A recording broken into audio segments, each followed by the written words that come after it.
High বন্ধুরা, তোমরা সবাই কেমন আছো? আর আমি কোথায় এসেছি বলো তো?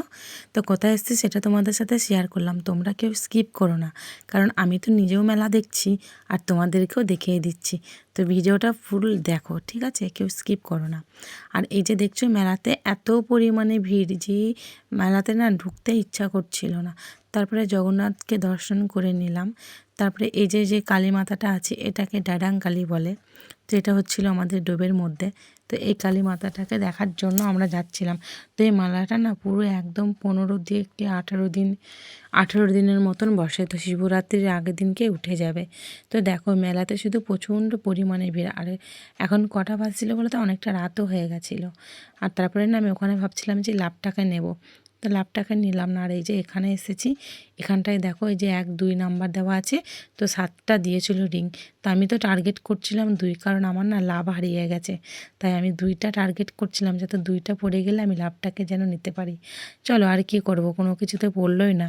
আসলে না, কপালে আমার লাভটাই নেই। কপালে যদি লাভটা থাকতো তাহলে ঠিক পড়ে যেত। তো পড়লই না যখন, তাহলে আর কি করার আছে। তো খেলাটা ভালোই লাগলো। তো চলো, কিছুই তো আর হলো না, কপালে জুটলো না। মেয়েকে বললাম, দেখ আমি তো ট্রাই করলাম, আমার তো হলো না, তা তুই ফেলবি তা ফেল। তো মেয়ে বলছে আমি পারবো না। তো চলো, ফাটা কপালে আর কখনো কি হয়। তো চলো, ওখান থেকে খেলা করে যে লাগাদোনার মানে চলে এসেছি। তো লাগাদোনাকে দেখে না খুব ভালোই লাগছিলো, বাচ্চাগুলো ঘুরছিল। আর যে এটাকে না ছাতা লাগাদোনা বলছিল। আর আমি ভাবছিলাম এখানে চাপবো, তো অনেকক্ষণ থেকে দাঁড়িয়ে দাঁড়িয়ে দেখে না আমার একটু ভয় লাগছিল। তারপরে ভাবছি চাপবো কি চাপবো না। তো মেয়েকে বললাম তুই যা। তো মেয়েতে আর বৌদিমণিতে, মানে মেয়ের বৌদিতে বৌমা, তো ওরা দুজন মিলে লাগাদোনায় চাপবে বলে ও দেখো ওখানে দাঁড়িয়ে রয়েছে। এবার ওরা লাগাদোনার মধ্যে চেপেও গেছে। এবার লাগাদোনাটা না ঘুরবে, এমনভাবে ঘুরছে। তো দাঁড়িয়ে থেকে প্রচণ্ড পরিমাণে আমার মাথা ঘুরছে। আমি ভাবছি এরকমভাবে লাগাদোনায় যদি চাপি তাহলে তো নিশ্চয়ই আমি হার্ট ফেল করে ফেলবো। আসলে আগে অনেক লাগাদোনায় চেপেছি, এখন আর পারি না, কারণ এখন সত্যি কথা বলতে গেলে প্রচণ্ড পরিমাণে মাথা ঘুরে। আর দেখেই ভয় লাগছিল। তো মেয়ে বলছে যে আমি চাপবো। বললাম তাহলে তুই চাপ। তো একটাতে চেপে গেছে। আর দেখো এমন পরিমাণে ঘুরছিল, কতটা পরিমাণ ঘুরছে, আমার তো খুবই ভয় লাগছে। আর তোমরা বলছো যে কেন এই সমস্ত করছি, আরে আমার ভালো লাগছে তাই আমি ভিডিও করছি। তো লাগাদোনা তো ঘোরা হয়ে গেল। তো মেয়েরা এবার নেমে আসবে, যে বাচ্চা কাচ্চাগুলোও ঘুরছিল, এদেরকেও দেখে খুব মজাই লাগছিল। তারপরে ওই লাগাদোনা থেকে মেয়ে চেপে এসে না এই যে ডিস্কোটাও দেখাচ্ছিল, ব্রেক ডান্স আর ইলেকট্রিকটা। তো মেয়ে বলছে যে আমি চাপবো। তো মেয়ে ইলেকট্রিতে চাপলো, আর আমি না চাপলাম না, কারণ আমার সঙ্গের সাথে কেউ ছিল না, তাই চাপতে পারিনি। তো চলো, লাগাদোনা পর্ব শেষ করে এখন চলে এসেছি সাজুগুজু কিনতে। আর সাজুগুজু তো কার না ভালো লাগে বলো? প্রত্যেকটা মেয়েদেরই সাজুগুজু পছন্দ। তো শাড়ি আর গয়না থাকলে মেয়েদের আর কিছু চায় না। আর আমার না সাজুগুজু বলতে গেলে সবথেকে কানের দিকে বেশি লোভ।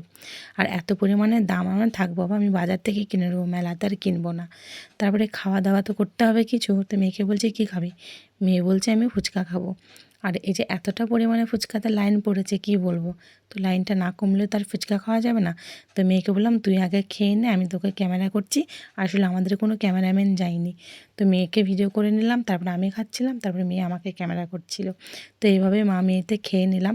আর ফুচকাতে না এত পরিমাণে ঝাল দিয়েছে কি বলবো, ঝালে তো মুখ জ্বলে যাচ্ছিল, কিন্তু খুব ভালোও লাগছিল, কারণ ফুচকা তো আমার ফেভারিট। তারপরে চলে গেলাম আইসক্রিম খেতে। তো ঝালের জন্য আইসক্রিমটা কিনলাম, তো মেয়েকে একটা দিলাম, আমি একটা খেলাম। আর প্রচণ্ড এত ভিড় হয় এই মেলাতে যে কী বলবো, একদিনে তো ঘুরে মন ভরলো না। তারপরে মেলার জিলাপি তো খেতে কার না ভালোবাসে। তো আমার শাশুড়িমণি মানে কি বলবো, মেলার জিলাপি খেতে খুবই ভালোবাসে। তো ওর জন্য না মেলাতে জিলাপি কিনে নিলাম। তো গরম গরম জিলাপি কিনে নিয়ে এবার বাড়ি যাওয়ার, এখানে যাত্রা হচ্ছিল।